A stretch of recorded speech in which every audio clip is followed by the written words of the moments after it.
Hi guys, I'm face yoga teacher Päivi Salminen. I've been teaching face yoga since 2017 in Finnish. I'm from Finland and Finnish is my native tongue, but since only about 5 million people speak it, I think it's now time to serve a bigger audience. There are tons of face yoga teachers online, many of whom I follow and respect. Why need another one?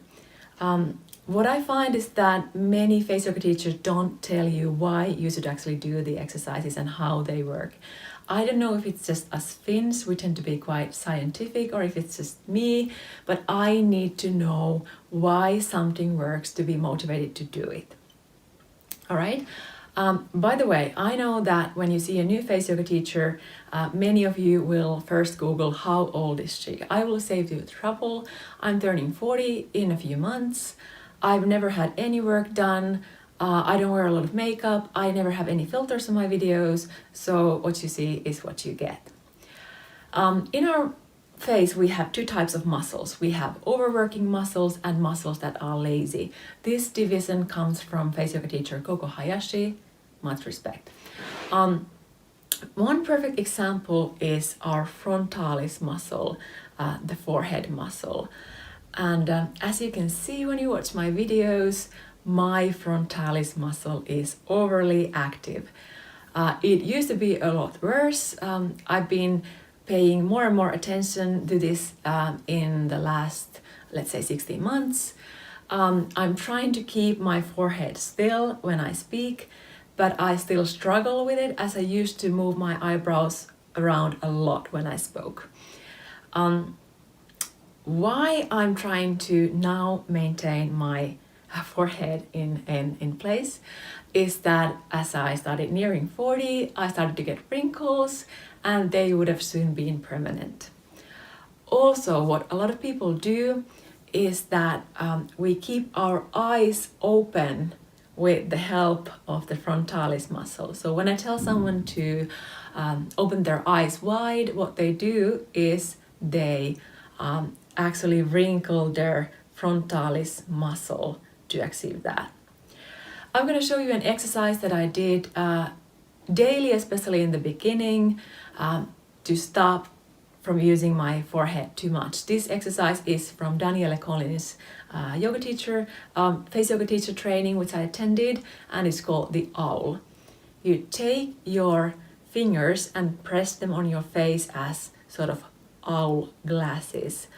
Your forefingers will stop your forehead from wrinkling when you open your eyes wide.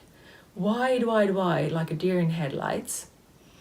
You can blink, but just keep your eyes wide.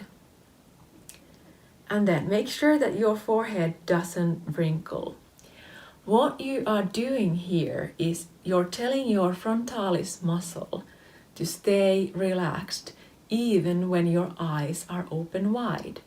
And you're activating your orbicularis oculi muscles, the ring muscles around your eyes. They are lazy muscles, and if you don't exercise them or pay attention to them, they will get lazy and cause hooded eyelids. I have a strong genetic tendency to this, so that's why I need to be very careful with this. So in the beginning, you need to wear the glasses to do this, and I recommend that you do this a few times a day in the beginning. Why?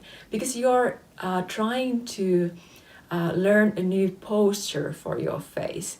You want to keep sending the same message over and over again to your face.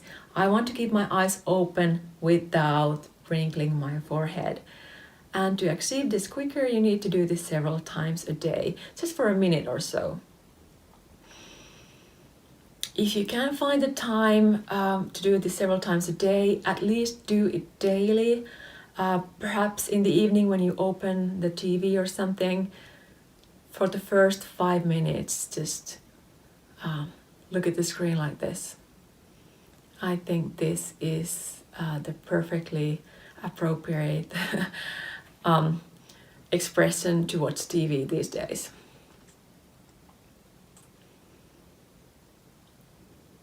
All right. Yes. When you get better after a few weeks, you won't need the fingers anymore. You can just pay attention to your forehead so that it doesn't wrinkle.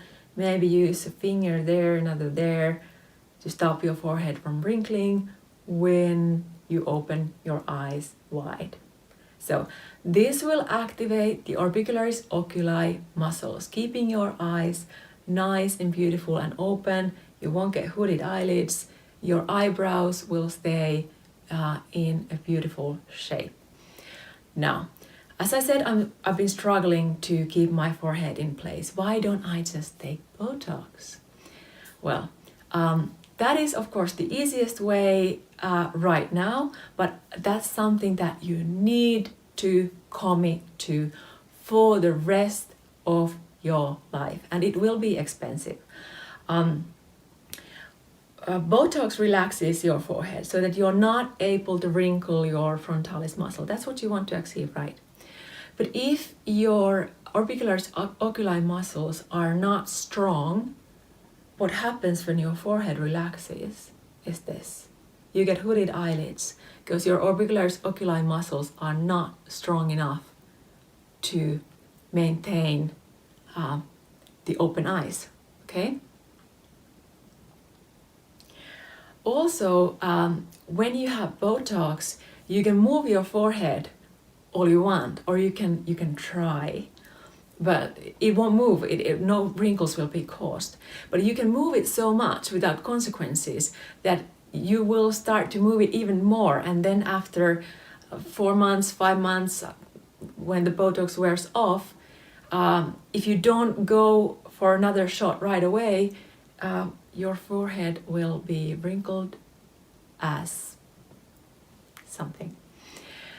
Also, I've been modeling since I was 16, so over 20 years, and sometimes photographers, clients will ask me to do an angry face or something, and I want to be able to do that. So that's why I am teaching my muscles to maintain a new face posture instead of just going for the quick fix, okay?